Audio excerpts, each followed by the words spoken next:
Last year, my mom and I discovered that my dad had been having an affair for more than 4 years. In those 4 years, he missed birthday parties for his kids. He wasn't there when I was in the hospital because of my heart condition, or when my little brother had appendicitis. Apparently, he showed up at his affair partner's kids' birthday parties. He even skipped my 16th birthday for one of her kids' 5th birthday party. The truth came out after we found them together. My younger siblings were at school.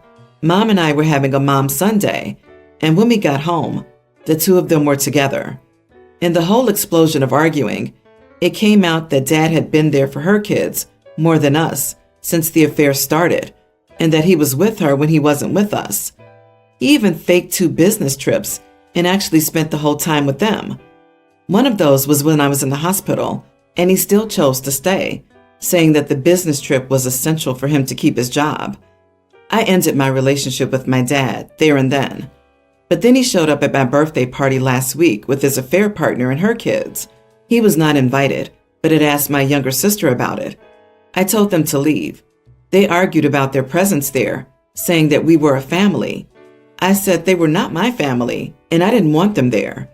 His affair partner tried to defend my father, and that's when I told him he should have been with his kids instead of cheating with her and playing dad to her kids when we were sick or when we had parties, etc. All my siblings were so mad to learn this too. My father and most of his family are angry at me for exposing the affair as I did. They said I acted like a child instead of an adult and that it was private and shouldn't be aired for all to hear. Am I the idiot? Didn't he expose his own affair by coming to your birthday party with his other family? What kind of narcissistic BS is that? As if he was going to force you to accept them. His side of the family defending him only shows why he thinks that would even remotely be okay. Not the idiot. Screw all of them. He had the absolute gall to bring the woman he cheated with to your party? And for her to defend him? You had every right to say what you said, instead of being angry at how you handled it. But you handled it pretty well. His family should be angry at their lying, adulterous idiot of a son for bailing out on his own family and only finally showing up to an event with the homewrecker. His family is just angry because now he's an embarrassment to them. I'm so sorry you, your mom, and your siblings are going through this. That's a huge betrayal, and you've every right to cut them off. If they didn't want their affair exposed, they should have had the good grace to lay low and not try to force their way into your party or life. The fact that he brought the other woman and her kids? Mind-boggling. Absurd. Tone deaf in the extreme. I hope you and your family can heal without them, as they don't deserve to be in your life. So I, 30 male, have a preschool son with my best friend, Samantha, 31 female. It's important to provide the context here, so I will try my best to explain it. Samantha and I met in college and instantly became really good friends. She's a super outgoing person, while I tend to be a little more on the quiet side, which worked perfectly for our dynamic and has made co-parenting easy. We never had any feelings for each other. I did a little bit, but was so far into the friend zone at that point, it didn't matter. So 5 years ago, Samantha had just got cheated on by her longtime college boyfriend. She was staying at my place for the time being. We were hanging out one night like usual and drinking. I couldn't even tell you how it happened, but somehow we ended up being intimate. The next morning she was gone with all her stuff and told me she was moving in with her dad. She completely ghosted me for 2 months. During this time, I got in a bad state, quit taking care of myself, and gained at least 70 pounds. I was drinking far too much. Well, as you can tell, she got pregnant. I did a paternity test first thing. Kid's mine. We decided to keep the baby and co-parent. It has honestly been the best decision of my life. I love my kid, and our friendship has gotten back to normal. Sam and I and our kid frequently hang out together and have no custody agreement. Regarding dating, Sam casually sees someone, but I don't really ask about it. So the past year, I've rededicated myself to myself. I've lost a lot of weight this past year and quit drinking.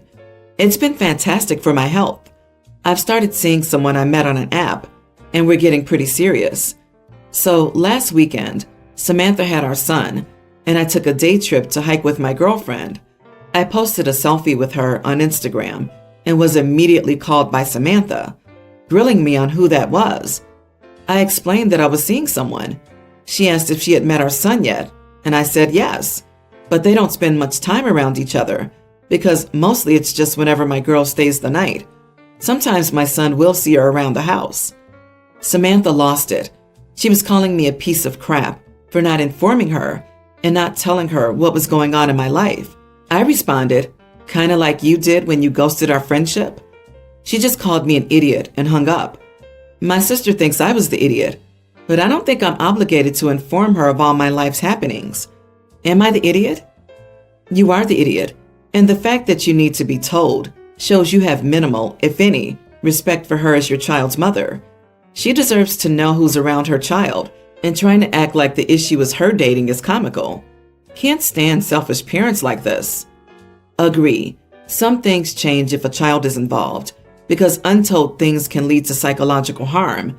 And it seems to me she was upset not that you're dating someone, but that you presented your girlfriend to the child without warning the mother first. And that can be the cause of problems, especially in a case of shared custody. Going against the grain, to say not the idiot. If she isn't introducing you to her guys around your child, you don't have to either. However, your relationship is about to get volatile, so get prepared.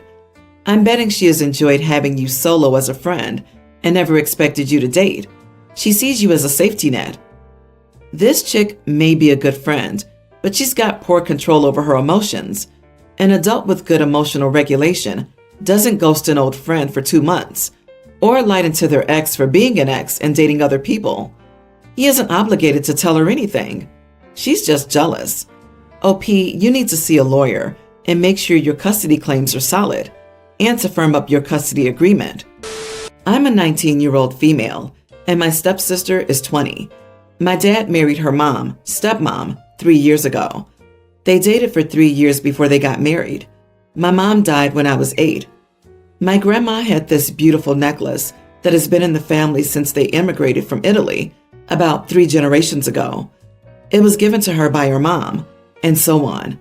My grandma passed a few years ago, and so the necklace was given to my dad since she disowned his other siblings. So all my life, I was told that the necklace goes to the oldest child, usually the daughter, and is given when they're 20. Well, my stepsister turned 20 last week, and one of the gifts was obviously my grandma's necklace from my dad.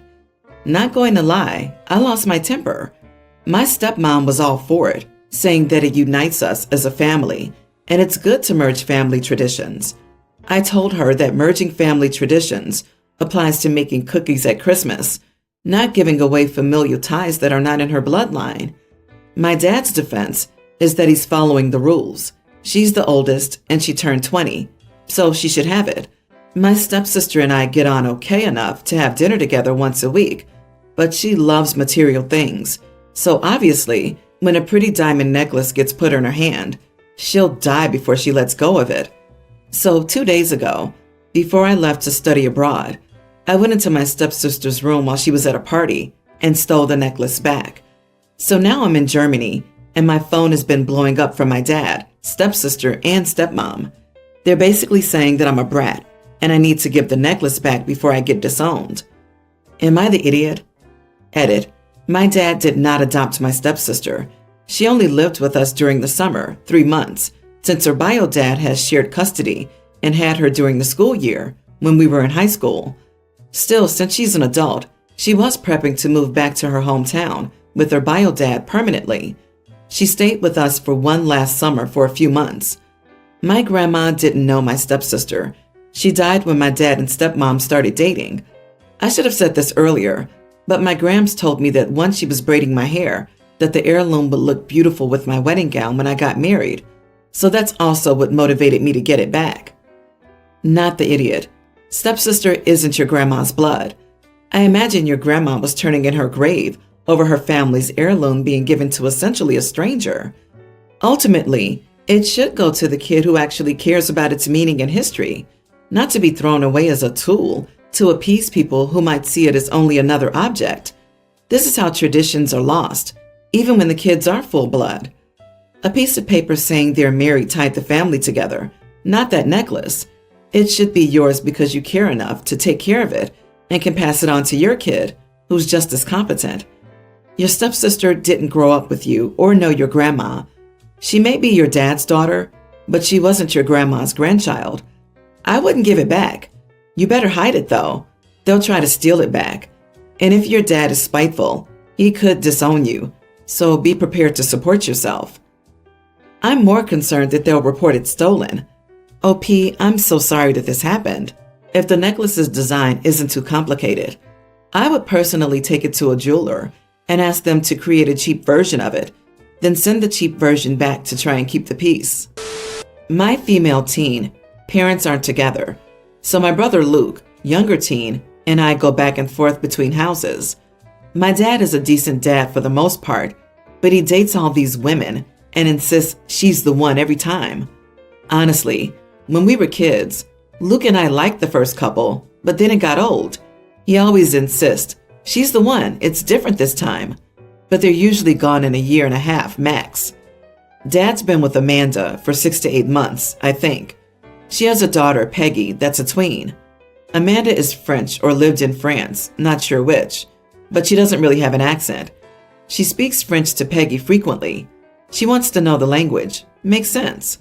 Honestly, when I was a freshman, I wanted to take French instead of Spanish, but my dad insisted Luke and I both take Spanish because we'd use it more. So I had Spanish freshman and sophomore year. Amanda and Peggy do this thing. It irritates me so much. Amanda will randomly start speaking French to Peggy whenever we're all having a conversation at dinner or whatever. It's like she's cutting all of us out of the conversation. We all have to wait for them to finish because my dad ignores us until they're done. One time we were trying to pick a movie to watch. We were all talking about our choices. Then Amanda and Peggy conversed in French, and Amanda told my dad what they wanted to watch, so we watched that. The point is, it's not just them talking amongst themselves or Amanda telling Peggy to do her homework or something. Luke and I talked to my dad and he said, they're not that bad. We said that they were, and it's annoying. I think Amanda does it because we don't speak French. He said, well, if you want to know what they're saying, learn French. I said, no, I already have my foreign language requirement to graduate. He said it never hurts to learn another, and they're going to be around for a while. Sure, Jan. My dad only speaks English for the record. So, anyway, Luke knows some Spanish. Yesterday at dinner, Amanda and Peggy were doing their BS. When they got done, I looked at Luke and started saying random stuff. Complete gibberish, but he's only a few weeks in Spanish 1. I wanted him to get the hint, and he did. We chat and kind of laugh. My dad asked what we were doing. I said, oh, I'm just speaking Spanish to my brother, so he'll remember it.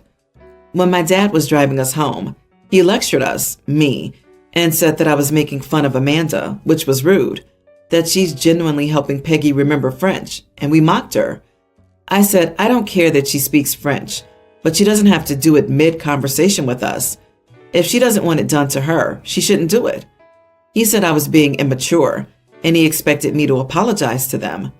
She does this constantly, and Dad just thinks we're supposed to sit and wait for them. Am I the idiot? Not the idiot. In a group setting, it's common decency to include everyone in the conversation and not have side conversations in another language that everyone else at the table doesn't understand. If they want to practice their French, they can do it when you're not there. It's rude to talk in front of you knowing you don't understand. And your dad is the idiot for not standing up to his newest woman and telling her that she can't talk French when sharing a meal with you and your brother. Oh, he knows he's the idiot. He just cares about getting his current intimacy in before the next one comes along. My brother and I speak English and Greek, and we only switched to Greek at the dinner table when we wanted to make fun of something because we knew that the others didn't understand a word. I will bet my last $10 they were talking crap about you all in French. You can speak Spanish if you want. It shouldn't be a problem because they speak French. It's good to pay it back, the same treatment y'all are getting from them. Screw them. Keep speaking Spanish till they feel that they're being left out. This is the politest and least confrontational way you could have made your point. My female 35, daughter Natty, pre-tween, started a new school. We moved from one coast to another and had some adjusting to do. When she started school, her teacher gave us a list of supplies she needed, like 24 packs of crayons, 300 pencils, etc. I don't remember exact numbers, these are examples, but it was quite a lot. I got everything from the list. The school is located in an excellent district, and most parents are well off, as far as I know. Most parents have bought everything on the list, so you'd think that it was done and dusted, but no. We're a month in, and Natty just brought home a new list, which lists the same supplies in large quantities. I thought it might have been a mistake and messaged other mothers in our group chat, and they were as surprised as I was. However, the list was confirmed by an email from the teacher asking us to bring the supplies in as soon as possible, and that the list will be supplied to us every 4 to 6 weeks. I know that kids go through a lot of supplies, but not this many. It was all very odd. I tried to snoop a little and find the teacher on Facebook, but I couldn't find her. However, when my friend came over, she could locate her. It seems the teacher blocked all the parents on Facebook. It turns out the teacher is selling supplies, crayons, etc. on the marketplace, and she even had a page and link to her website. To say that I was shocked would be an understatement. She's asking the parents to buy extra supplies, and then she resells it. What other reason does she have to require over 400 packs of crayons every 4 to 6 weeks? As I said, most parents supplied everything on the supply list. I've kept it to myself because I'm unsure of what to do, but I am considering reporting the teacher to the school so that they can properly investigate. I thought it was the right thing to do, but my sister-in-law is a teacher, and she told me I'd be the idiot if I were to do that because kids go through a lot of supplies, and there's no way the teacher resells them. It's probably a coincidence, but I don't know. It doesn't sit right with me. I haven't told the other parents about my suspicions because I don't want to start a witch hunt before the school can investigate. But would I be the idiot for reporting her? She's stealing from your child and the other children in her class. She's taking advantage.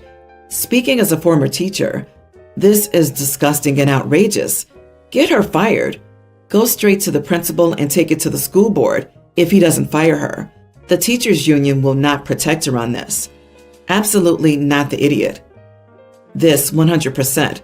I'm not a teacher, but I have a lot of teacher friends and thought this was going to be one of those the teacher puts all the supplies into a communal pot for the school year type situations. But taking them and reselling them? That is wild. OP, report her, and don't let the fallout of her actions trouble you one bit. I would request a meeting with school officials and tell them discretion is a must and bring evidence of her reselling on the marketplace. You already saved her butt. You haven't bought on the marketplace reselling to the attention of the other parents so as not to cause an undue attack on said teacher. But you are sure they'd feel the same way as they also find the new supply list every 4 to 6 weeks? Ridiculous.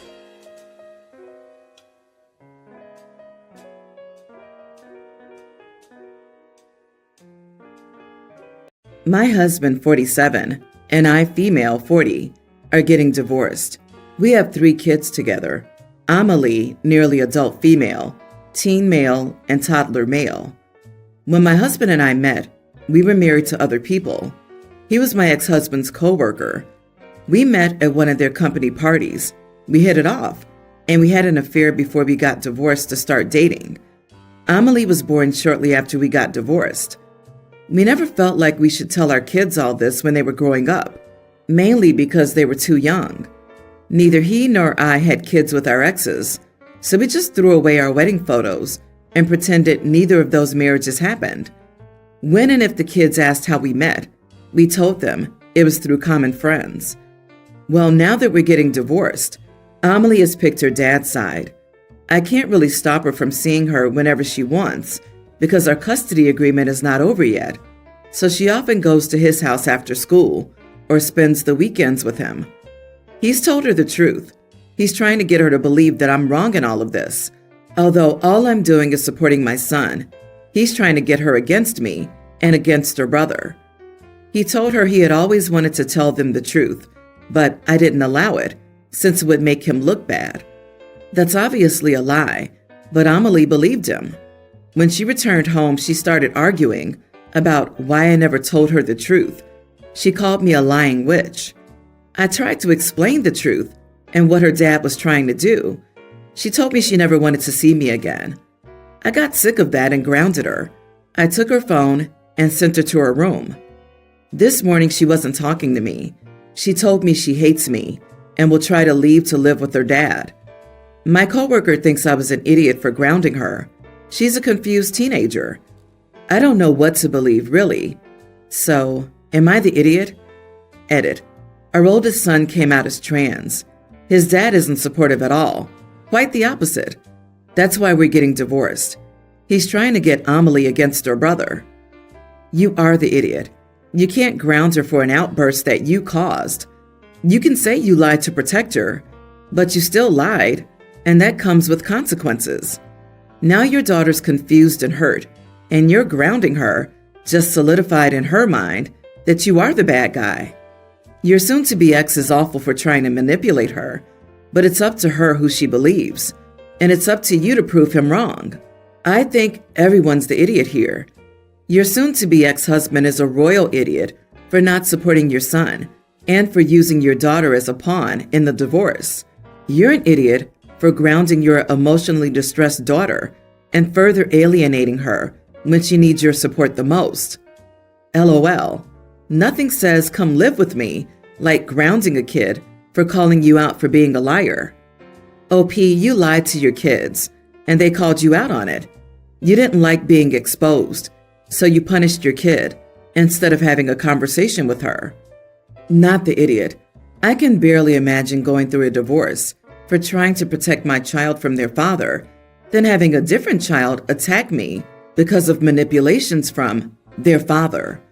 Absolutely devastating. So I understand why you snapped and went to grounding. As you've already discovered, your response was not helpful in trying to calm the situation. I hope you can figure out a way to talk to your daughter without blaming your soon-to-be ex, as much as he deserves it. Oh, did he leave out the part where he was married too?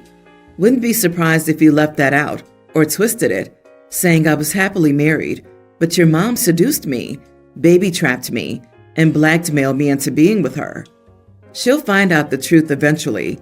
Kids always do, and you need to stay as truthful and as neutral as possible. Good luck. I was out with my kids, and my daughter, teen, fell. I checked on her, and she seemed fine, and she didn't even fall that hard, so we moved on. We came back home, and my daughter woke me up in the middle of the night and told me that her finger hurt. Now, keep in mind that she has a very low pain tolerance, and she always gets dramatic about everything. I looked at her finger, and it was fine, so I told her to go back to sleep. In the morning, she said she was still in pain, so I put some ice on it. Well, an hour later, her dad showed up at my door yelling at me, asking why I didn't take her to the doctor. We went to the doctor's office, and apparently, she had a broken bone. My ex called me the C word, took my daughter, and left.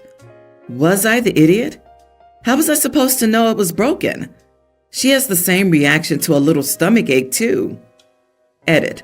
Just to be clear, her finger looked fine, other than a little bruise, and I had no idea that it was broken because she cries even if she's in a little pain, and she wasn't even crying this time, so I couldn't know that it hurt so much.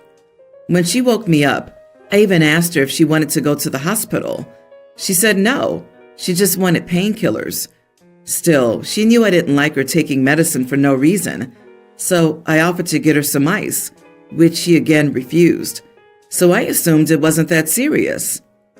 You are the idiot. You say you didn't know it was broken, but the reality is that you don't take her pain seriously. Every statement you made minimizes any of her complaints about pain.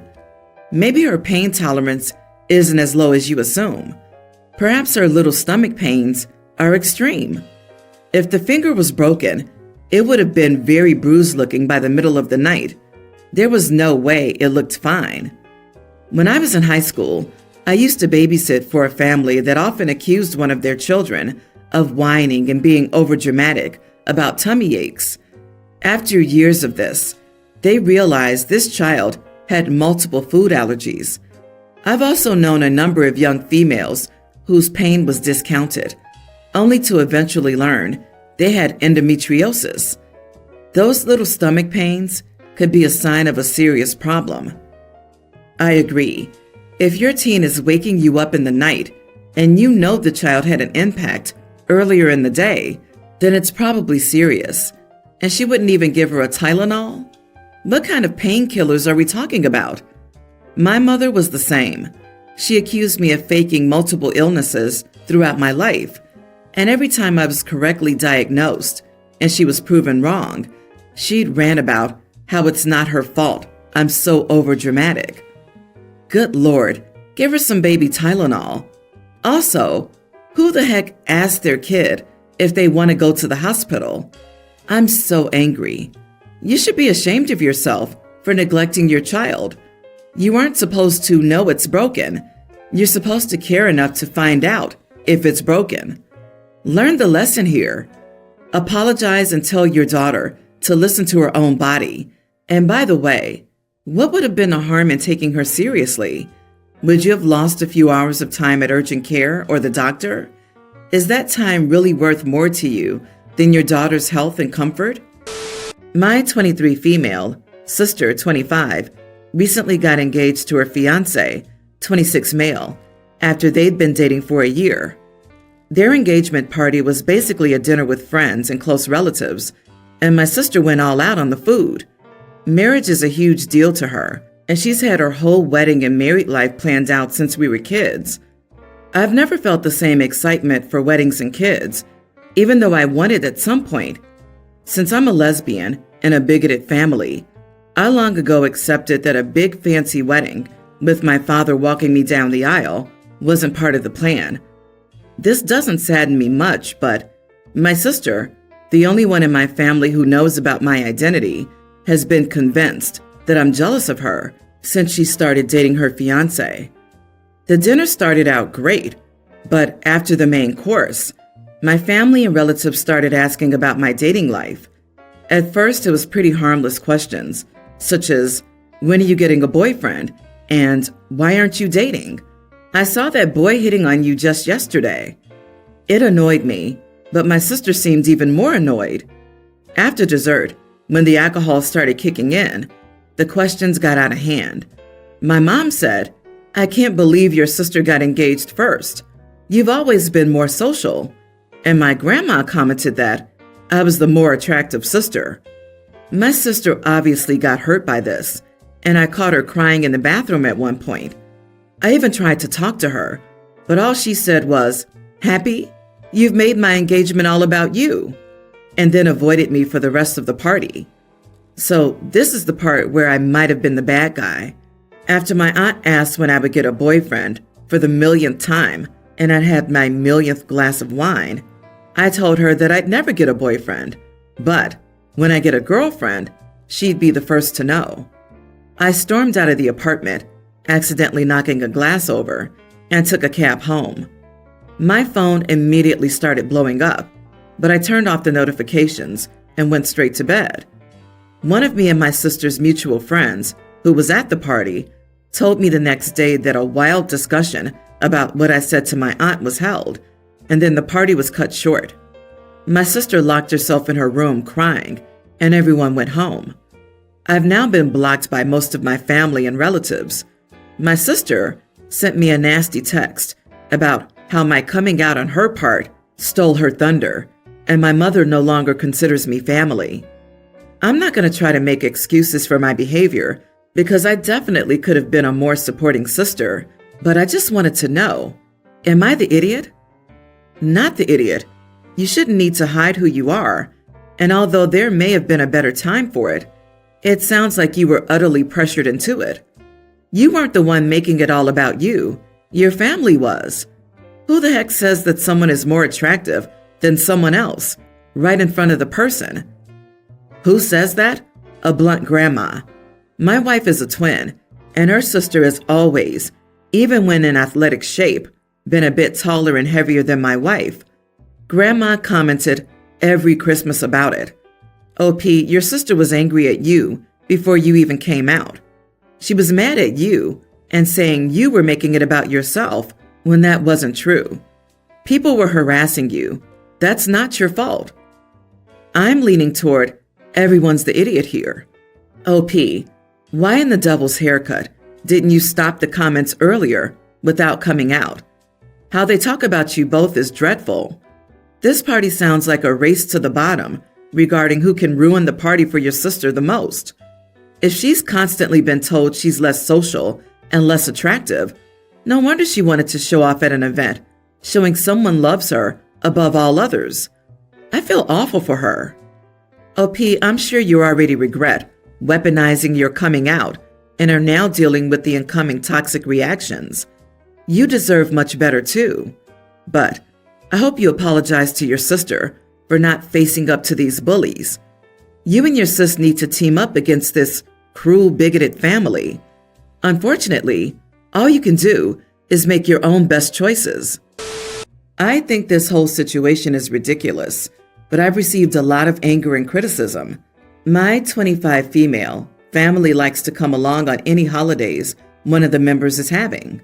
Someone mentions they're going on vacation. They all suggest making it a family trip or a reunion. And I have a large family with a lot of younger cousins and nieces and nephews, which can really get overwhelming because I'm autistic. Something they don't get and call me rude for whenever I leave early from events. I booked plane tickets to Japan this upcoming July since I've always wanted to visit. My hotel is a women's only capsule hotel, something I chose deliberately because it's A, cheaper, B, I feel much safer in women's only accommodation, especially since I'm traveling alone to a country I've never been to.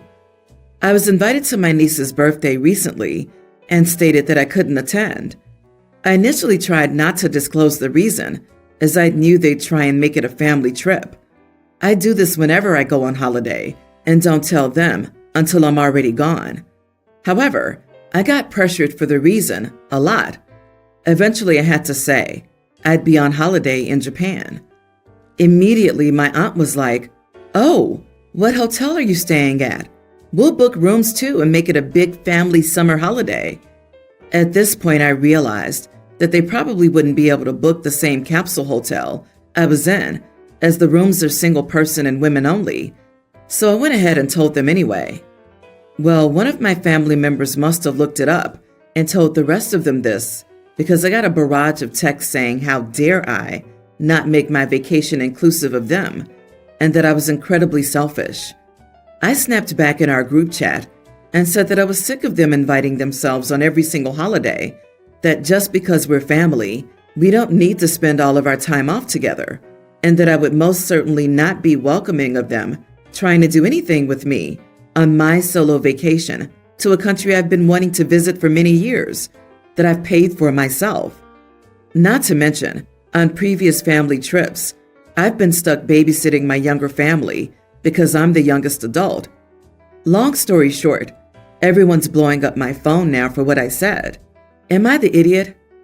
There's literally no way you're the bad guy here. You're an adult, and you can make plans by yourself whenever you want, on your own terms. Are they literally inviting themselves and then getting mad that you're not being accommodating to them on your trip? God forbid you want to visit a different country at your own pace, doing whatever you like by yourself. Not the idiot, not by a mile. This is just weird. Is everyone in your family super rich that they can just drop all their plans at the drop of a hat and follow you around the world on any vacation you take? You should just be able to tell them that this is a trip you're doing by yourself. But I completely understand your family is the type to push boundaries and make everything an issue. It can be hard to set boundaries with an overbearing family, but they treat you like you're a child. You're not. You're a 25-year-old person. We have a significant amount of inheritance from our previous family, lots of high-value land. They sell a piece every time they need to buy stuff. It's terrible money management. For the country they live in, it sells for a large amount of money. Oh, wow. It is terrible money management. You only have a certain amount of land. Eventually, Your extended family will run out of land to sell. It may seem like a lot of land to them. It may even still be a lot of land, but it is still a finite amount of land. It doesn't matter if your family only had to sell a piece of land every 5 months or 10 years. It would just mean that it'll take longer before there's nothing left to sell. This is why there aren't actually many wealthy families out there. 90% of families lose their wealth by the third generation. When I, 22 female, was born, our neighbors handmade a wooden baby cradle for me. My mother used this cradle for each of my siblings. I'm the oldest. My sister, 21, and her husband, 21, live with our parents to save money since she doesn't have a job. My sister recently found out she was pregnant, and she asked our dad to get the cradle out of storage for the new baby without asking me. She and her husband plan on moving out to a place of their own and want to take the cradle with them. I, however, want to keep it at our parents' house. My mom has always referred to this cradle as my cradle, and growing up, I've always been told that I would use it for my kids. I'm not planning to have kids right now, but when I do, I want to make sure I get to use the cradle. I'm concerned that if my sister takes it with them, I'll never get my cradle back. I told my mom and sister that she could use the cradle while she lives at our parents' house, but she can't take it to her new place with them. My mom got mad and said I can take the cradle back eventually, but my sister had done this before. For instance, my mom promised me a bedroom furniture set from my great aunt. Still, she took it without asking me for her and her husband, forcing me to furnish my apartment out of my pocket. I let that go, but this cradle is much more important to me, and I really want to use it for my own kids when I have them. Am I the idiot if I insist that it stays at my mom's house, especially since she never asked me to use it in the first place? Wait, so it was used by you and all of your siblings, yet you're the only one that can own it? Yes, you are the idiot. Your sister needs the cradle now. You just hypothetically want the option to use the cradle someday. It's obviously not yours outright, since your mom still has possession of it. She can decide to change her mind on who gets to use it or not. The same goes for her will or estate, and anything else promised to you. You're acting like a child. Indeed, maybe OP wants to sleep in it herself. I would check that the cradle's even safe anymore, to be honest. Standards have changed a lot, and many of them no longer are. That said, that cradle is a family cradle that was used for all the kids and should be used for the grandkids. Maybe offer to buy your sister a cradle or a crib if it's so important to you. I disagree. My uncle made me a cradle when I was a baby, and it was for me. And to the bottom he burned, to my name, Uncle Jim. Also, OP explicitly says that the sister has a history of borrowing things and not returning them. Her sister got that furniture that was intended for her, so I can see why she's possessive of the cradle. She needs to bring it to her own place, though. Otherwise, it'll vanish. Not the idiot. You have an emotional attachment to something from your childhood, and you don't want it damaged or lost when you use it. I would say that you shouldn't leave the cradle at your parents' house at all. Take it now before it gets too late.